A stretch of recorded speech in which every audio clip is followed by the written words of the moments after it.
Malgré la pluie, les spectateurs étaient nombreux ce matin pour voir les 26 équipages de la 9e Transat AG2R quitter les pontons de Concarneau. Derniers adieux aux proches avant l'appareillage et pour certains, déjà l'envie d'être au large. On est un mélange d'excitation et de nervosité, là, après, et de fébrilité après autant de jours et autant de mois à préparer cette course-là. Donc maintenant qu'on y est, là, vraiment, qu'on sait qu'on va partir, on espère que tout soit prêt, que tout va tenir. Alors, là, on est aussi hyper content d'enfin prendre la mer, enfin passer de l'autre côté, quoi. À 14h pour le départ, le soleil pointait enfin son nez sur la flotte des Figaro. Après le parcours côtier, c'est l'expérimenté duo de Cercle Vert, Gilda Morvan et Jean Le Cam, qui prenait la tête de la course. Pourtant, ce matin, le roi Jean était inquiet. C'est toujours un peu tendu le départ parce qu'il y a toujours un peu d'agressivité sur la ligne de départ, toujours le risque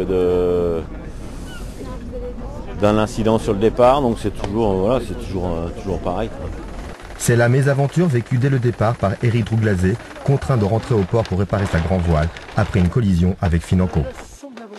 Je pense qu'on a 4 à 5 heures de retard, mais surtout ce qui pourrait être dramatique, c'est que après l'Espagne, que si on n'arrive pas à recoller, c'est les bateaux de tête qui vont sans doute réussir à s'échapper sous l'anticyclone des Açores. Et tous les routeurs nous disaient ce matin avant de partir qu'il fallait être en tête parce que ça va creuser par devant une fois de plus.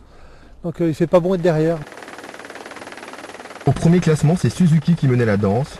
Cap au sud, direction Porto Santo, la marque de passage de cette 9e Transat AG2R.